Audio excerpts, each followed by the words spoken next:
Hello friends, welcome to knowledge origin. आप सभी का नॉलेज ओरिजिन के यूट्यूब चैनल पर बहुत बहुत स्वागत है। आई होप आपकी स्टडीज़ एंड हेल्थ दोनों बहुत अच्छी चल रही होंगी। सो फ्रेंड्स, जैसा कि आप सभी को पता है, इस यूट्यूब चैनल पर हमने उत्तराखंड पुलिस का जो रिटन एग्जामिनेशन है एसआई और कांस्टेबल का, इससे रिलेटेड वीडियो सीरीज़ स्टार्ट करी है। तो इसमें हम कवर कर रहे हैं जीएस, उत्तराखंड और हिंदी पार्ट को। तो जीएस के हमने मॉडर्न हिस्ट्री के ऑलरेडी 20 पार्ट्स अपलोड कर चुके हैं और इंडियन ज्योग्राफी के 2 पार्ट्स अपलोड हो चुके हैं। आई होप आपको ये वीडियोस एंड ये जीएस सीरीज़ बहुत पसंद आ रही होंगी। तो आज की इस वीडियो में हम उत्तराखंड के लिए परीक्षा वाणी जो आपकी बुक है उसे कवर कर रहे हैं। तो हम चैप्टर वाइज इस बुक के एमसीक्यूज़ को कवर कर रहे हैं। तो इसमें हम ऑलरेडी चैप्टर नंबर 2 के एमसीक्यूज़ अपलोड कर चुके हैं। तो ये चैप्टर नंबर 3 का पार्ट 2 है। तो आई होप आपको ये पार्ट्स भी पसंद आएंगे। अगर आपको ये वीडियोस पसंद आती हैं तो इसे ज़्यादा से ज़्यादा शेयर कीजिए। If you are new to this channel, don't forget to subscribe and press the bell icon, ताकि जब भी हमारी कोई न्यू वीडियो आए तो सबसे पहले आपको उसका पता चले। तो फ्रेंड्स, चलिए इसी के साथ हम स्टार्ट करते हैं परीक्षा वाणी के चैप्टर नंबर 3 का पार्ट 2, जिसमें हम आज कवर करने जा रहे हैं 30 MCQs। तो पहला है, किसने महात्मा गांधी की डांडी, ठीक है, ये डा होना चाहिए, डांडी यात्रा में भाग लिया था। देखिए, अगर हम डांडी यात्रा की बात करें तो ये कब हुई थी? 1930 में हुई थी और इसे नमक सत्याग्रह भी कहते हैं, ठीक है। तो डांडी यात्रा को 1930 में हुई थी, इसे नमक सत्याग्रह भी कहते हैं। और इसका जो स्टार्टिंग हुई थी ये गुजरात से हुई थी। गुजरात के कहाँ?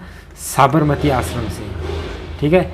साबरमती आश्रम से ये स्टार्ट हुई थी और गुजरात का एक कोस्टल एरिया है, ठीक है, डांडी। तो यहाँ तक की ये यात्रा हुई थी। इसको लीड करा था महात्मा गांधी जी ने, और महात्मा गांधी जी के साथ 78 और सत्याग्रही थे, इनके फॉलोअर्स थे। तो इन्हीं 78 फॉलोअर्स में से 3 उत्तराखंड से भी थे, ठीक है, 3 उत्तराखंड से भी थे, जिनके नाम क्या हैं? ज्योति राम कांडपाल, ठीक है, ज्योति राम कांडपाल, भैरव दत्त जोशी, और तीसरे थे गोरखा वीर, ठीक है, गोरखा वीर खड़ग बहादुर। तो उत्तराखंड से इन तीनों ने इस डांडी यात्रा में पार्टिसिपेट किया था, ज्योतिराम कांडपाल, भैरव दत्त जोशी और गोरखा वीर खड़ग बहादुर। तो इसमें से option number D is the right answer. Next है, गढ़ केसरी नाम से प्रसिद्ध स्वतंत्रता सेनानी थे। तो गढ़ केसरी के नाम से प्रसिद्ध हैं अनुसुईया प्रसाद बहुगुणा, ठीक है। तो इन्हें गढ़ केसरी भी कहा जाता है। और 1919 में, यानी 1919 में इन्होंने जो बैरिस्टर थे, ठीक है, बैरिस्टर मुकुंदी लाल, तो बैरिस्टर मुकुंदी लाल और अनुसुईया प्रसाद बहुगुणा ने 1919 में गढ़वाल कांग्रेस कमेटी की स्थापना करी थी। गढ़वाल कांग्रेस कमेटी, इसकी स्थापना की थी। तो आपसे ये भी पूछ सकता है कि गढ़ केसरी किसे कहा जाता है? अनुसुईया प्रसाद बहुगुणा। और गढ़वाल कांग्रेस कमेटी की स्थापना किसने की थी? मुकुंदी लाल और अनुसुईया प्रसाद बहुगुणा ने। और कब की थी? 1919 में। नेक्स्ट है, भारत के स्वतंत्रता होने के समय गढ़वाल का राजा कौन था? तो भारत जब स्वतंत्र हुआ था तो उस टाइम पे जो गढ़वाल के राजा थे वो थे मानवेंद्र शाह। जो इनका शासनकाल चला था ये 1946 से 1949 तक चला था। और भारत आज़ाद कब हुआ था? 15 अगस्त 1947 को आज़ाद हुआ था, ठीक है। ये पवार वंश के लास्ट शासक थे। और जब 1 अगस्त 1949 को इनके जो साम्राज्य था, टिहरी रियासत, उसे भारत में विलय कर दिया गया। और उस टाइम पे ये यूपी का पार्ट हुआ करता था, ठीक है। तो यूपी का ये 50वां ठीक है, 50वां जिला बना, 50वां जिला। और आज के उत्तराखंड का अगर हम भौगोलिक क्षेत्र देखें तो ये उत्तराखंड का 4th डिस्ट्रिक्ट बना था, ठीक है। इससे पहले अल्मोड़ा, नैनीताल और पौड़ी, ये 3 डिस्ट्रिक्ट हुआ करते थे जो उत्तराखंड का एरिया था। तो टिहरी रियासत को बाद में 4th डिस्ट्रिक्ट बनाया गया। नेक्स्ट है, भारतीय राष्ट्रीय आंदोलन के दौरान गांधी जी किस स्थान पर बहुत दिन तक रुके थे?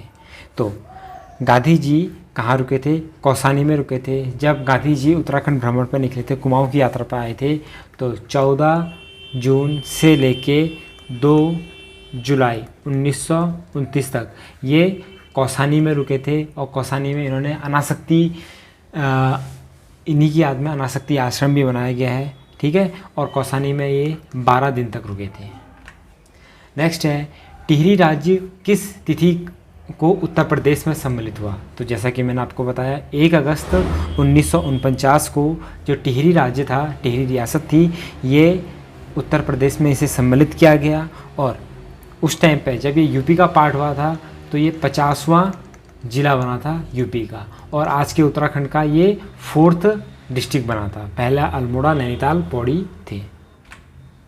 नेक्स्ट है, जनवरी 1921 में निम्न में से किस स्थान पर सरयू नदी तट पर कुली बेगार, ठीक है, कुली बेगार ना देने की शपथ ली गई थी? तो आप सभी को पता है, जैसा कि तो ये जो कुली बेगार प्रथा थी, सरयू नदी के किनारे लीडर्स इकट्ठा हुए थे जनवरी 1921 में। और ये सरयू नदी कहाँ है? ये बागेश्वर में। इस प्रथा के खिलाफ में हमने क्या ली थी? ना देने की शपथ ली थी। और इसके जो 3 महान लीडर थे, ठीक है, तो वो थे बद्री दत्त पांडे, चिरंजी लाल और हरगोविंद पंत। तो ये 3 लीडर्स थे कुली बेगार आंदोलन के। तो बद्रीदत्त पांडे, चिरंजी लाल और हरगोविंद पंत जी। तो इनकी अगुवाई में 40,000 जो आंदोलनकारी थे, इन्होंने सरयू नदी के किनारे पे कुली बेगार ना देने की शपथ ली थी। और ये 13 से 14 जनवरी 1921 में की घटना है। 84 दिन की भूख हड़ताल के बाद 25 जुलाई 1944 को किसका निधन हुआ था? तो 84 दिन के भूख हड़ताल के बाद 25 जुलाई 1944 को किसका निधन हुआ था? देव सुमन का।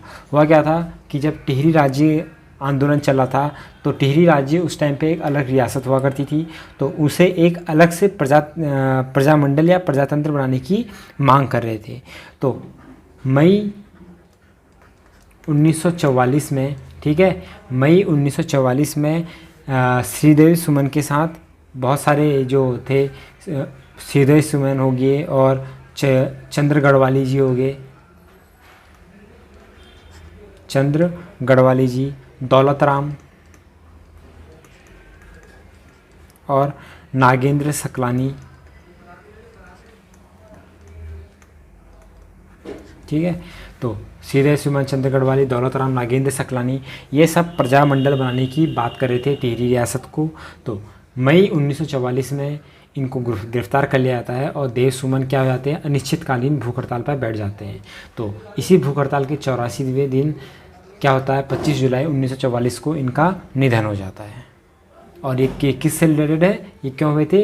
ये टिहरी राज्य आंदोलन में, ठीक है, टिहरी राज्य आंदोलन में ये घटना हुई थी।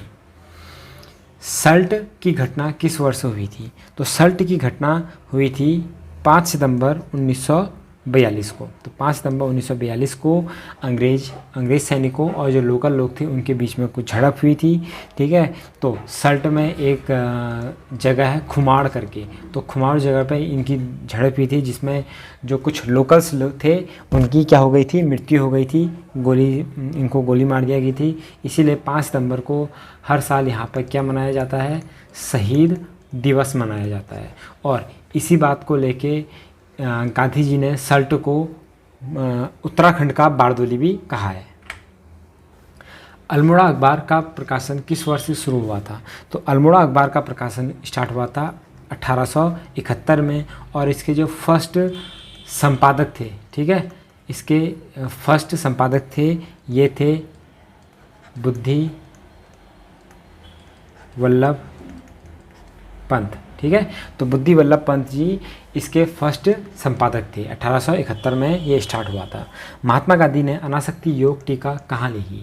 तो जैसा मैंने आपको बताया है, कौसानी में जब 12 दिन के भ्रमण पर यहाँ पर आराम कर रहे थे तो अनासक्ति योग टीका इन्होंने लिखी थी, जो कि गीता की भूमिका थी। तो इसी की याद पर कौसानी में क्या हुआ, बनाया गया था, अनासक्ति आश्रम भी बनाया गया है। और गांधी जी ने कौसानी को भारत का स्विट्जरलैंड भी कहा है। पेशावर कांड के नायक किसे कहा जाता है? तो पेशावर कांड के नायक कहा जाता है वीर चंद्र सिंह गढ़वाली को। अगर आपका इनका ओरिजिनल नेम पूछे तो वो है चंद्र सिंह भंडारी। तो इन्हें लेकिन ये किस नाम से फेमस है? वीर चंद्र सिंह गढ़वाली।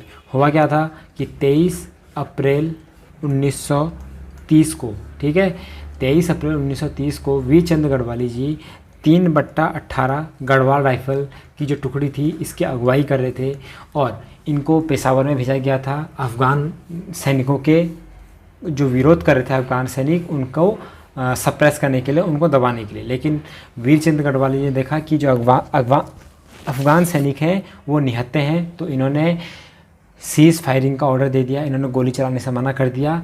तो इसीलिए इस घटना को पेशावर कांड कहा जाता है। श्रीदेव सुमन कब शहीद हुए? जैसा कि मैंने अभी आपको बताया था, श्रीदेव सुमन कब शहीद हुए थे? ये हुए थे 25 जुलाई 1944 को। टिहरी राज्य आंदोलन की ये घटना थी। कत्यूरी राजवंश का संस्थापक कौन था? तो कत्यूरी राजवंश का संस्थापक थे बसंत देव। तो बसंत देव ने 700 ईस्वी में, ठीक है, 700 ईस्वी में कत्यूरी राजवंश की नींव रखी। स्टार्टिंग में जो इनकी राजधानी थी ये कहाँ थी?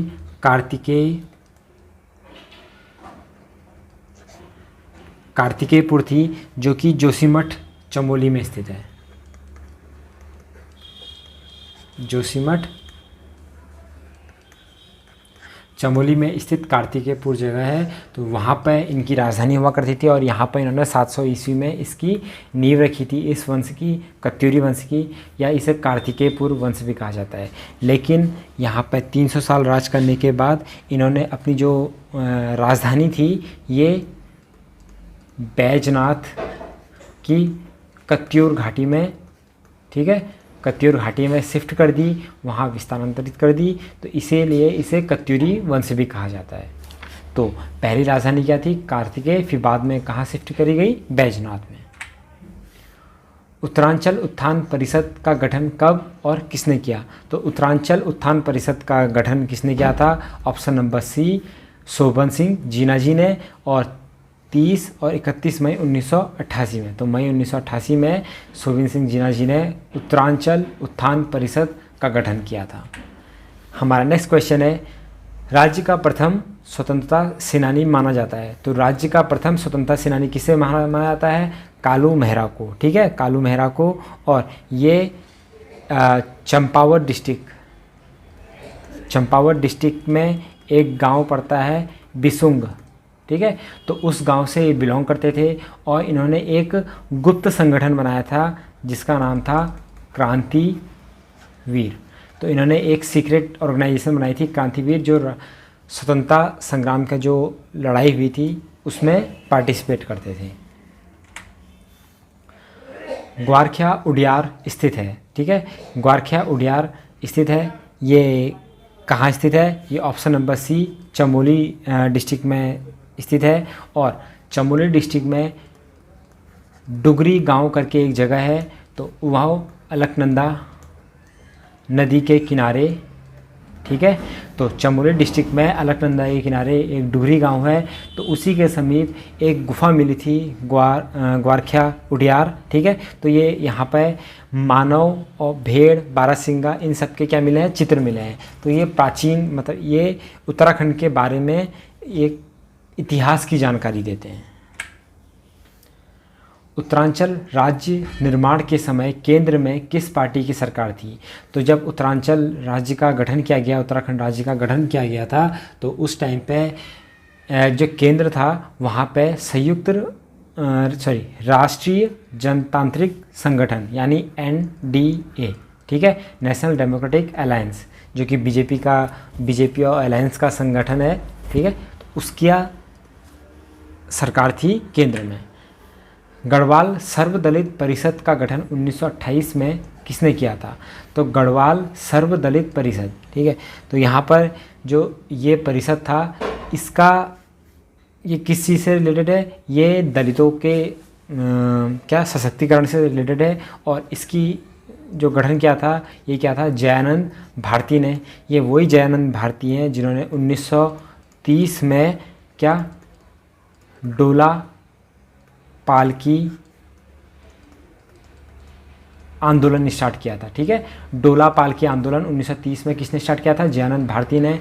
इन्होंने 1928 में पहले गढ़वाल सर्वदलित परिषद की स्थापना करी थी। और ये आंदोलन इन्होंने इसलिए किया था डोला पालकी कि उस टाइम पे हमारा समाज दो पार्ट में डिवाइड था, एक था अपर कास्ट, एक था लोअर कास्ट। जो अपर कास्ट था, जब भी वहाँ पर शादी होती थी, ठीक है, शादी होती थी तो जो दूल्हा दुल्हन थी उनको डोली में बैठा के ले जाया जाता था। लेकिन ये जो सुविधा है ये लोअर कास्ट के लोगों को ये अधिकार नहीं था कि वो उनके दूल्हा और दुल्हन डोली का यूज़ करके जाएं। तो इसी के विरोध में डोला पालकी आंदोलन स्टार्ट किया गया था। और कभी कभी आपसे पूछा जा सकता है कि उत्तराखंड में जो दलित है, ठीक है, दलितों के लिए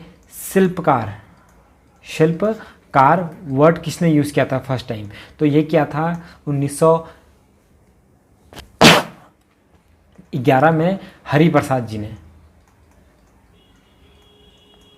हरिप्रसाद जी ने 1911 में शिल्पकार वर्ड यूज़ किया था सर्वप्रथम दलितों के लिए। देहरादून में प्रजामंडल की स्थापना का उद्देश्य क्या था?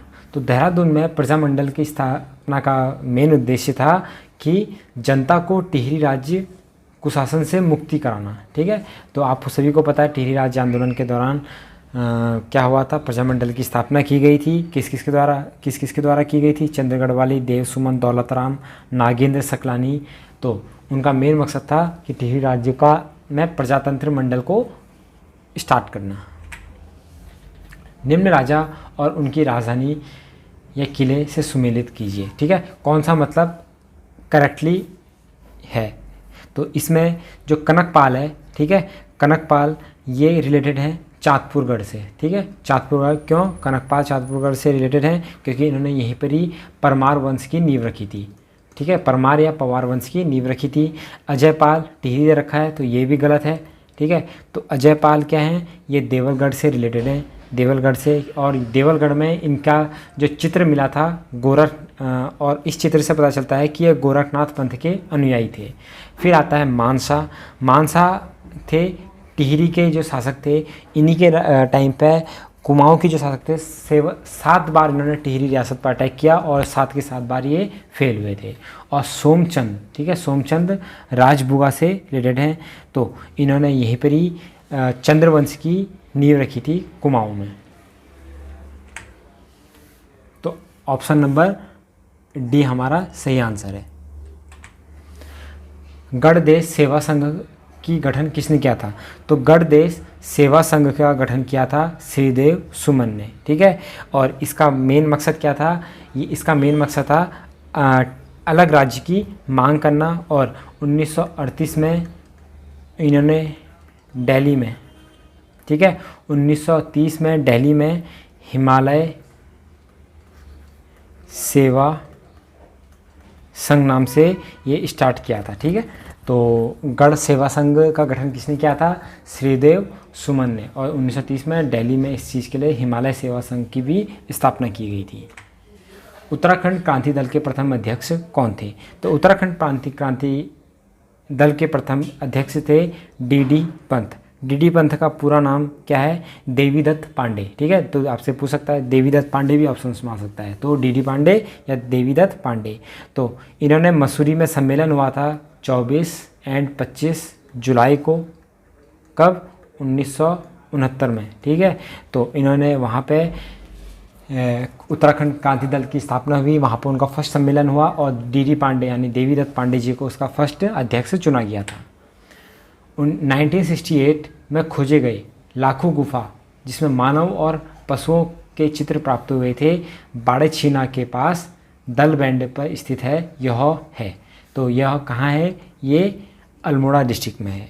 तो ये, और इसकी खोज किसने की थी? 1968 में इसने की खोज की थी MP जोशी जी ने, यानी महेश्वर प्रसाद जोशी जी ने। और ये भी पूछा जा सकता है कि लाखों गुफा जो है ये किस नदी के किनारे है? ये सुयाल नदी के किनारे है।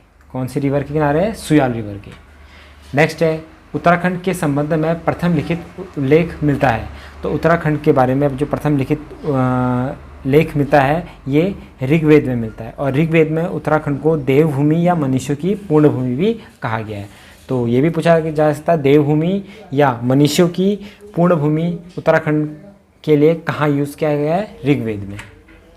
किस ग्रंथ में उत्तराखंड के लिए देवभूमि वर्ड शब्द किया गया है? जैसे आपको पता है कहाँ? ऋग्वेद में यूज़ किया गया है।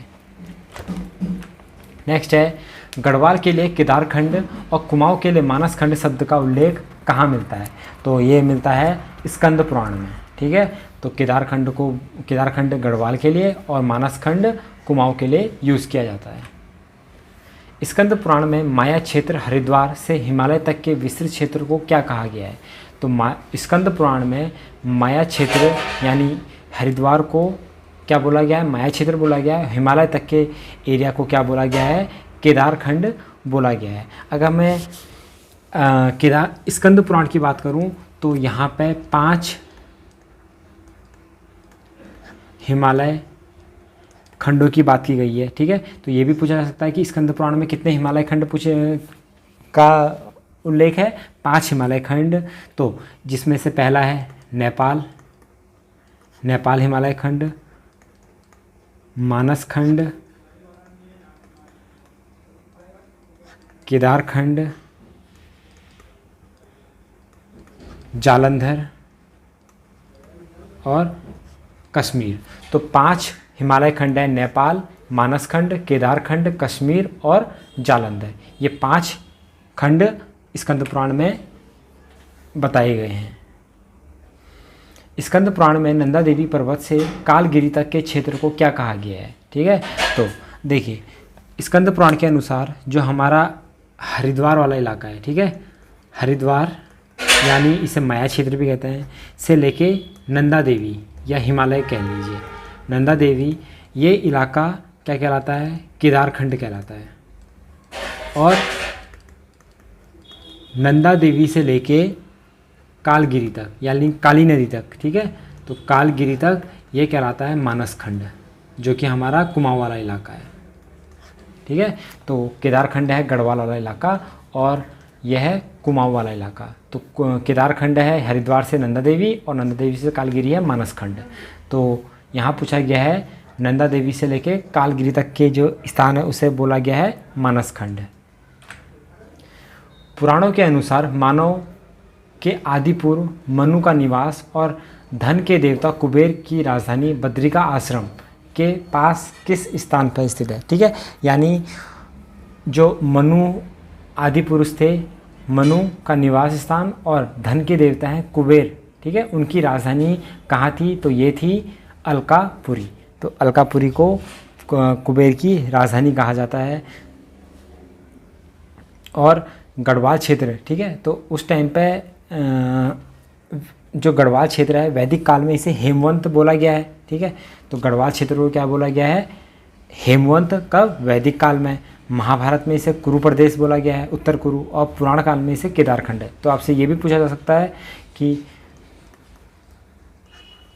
वैदिक काल में, ठीक है, वैदिक काल में गढ़वाल को क्या बोला गया है? हेमवंत। महाभारत में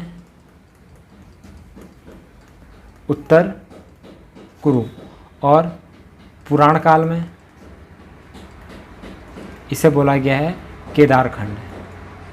तो ये भी पूछा जा सकता है, ठीक है। वशिष्ठ गुफा और वशिष्ठ कुंड किस स्थान पर स्थित हैं? तो देखिए वशिष्ठ गुफा है, वशिष्ठ कुंड है और ठीक है, और वशिष्ठ आश्रम भी है, और वशिष्ठ आश्रम भी है। ये कहाँ मौजूद है? ये टिहरी गढ़वाल में मौजूद है। और टिहरी गढ़वाल में हीम याण करके एक जगह है, तो उसके पास में है कौन सा? विसोन पर्वत, विसोन या विसोम पर्वत। तो हिमयाण के पास में है विसोम या विसोम पर्वत। तो वहाँ पे क्या है? वशिष्ठ गुफा है, वशिष्ठ कुंड है, वशिष्ठ आश्रम है। और यहाँ पे कहा जाता है जब राम जी को वनवास हुआ था तो मुनि वशिष्ठ और उनकी पत्नी अरुंधति यहीं पर आके रुके थे, ठीक है, उनका निवास स्थान यहीं पर ही था। सो फ्रेंड्स, ये थे हमारे आज के टॉप 30 MCQs जो कि आपसे एग्ज़ाम्स में पूछा जा सकता है। ये थे परीक्षा वाणी का चैप्टर नंबर 3 के पार्ट 2। आई होप आपको ये वीडियो पसंद आएगी। अगर आपको ये वीडियो पसंद आती है तो इसे ज़्यादा से ज़्यादा शेयर कीजिए। If you are new to this channel, don't forget to subscribe and press the bell icon. मिलते हैं नेक्स्ट वीडियो में, तब तक के लिए जय हिंद।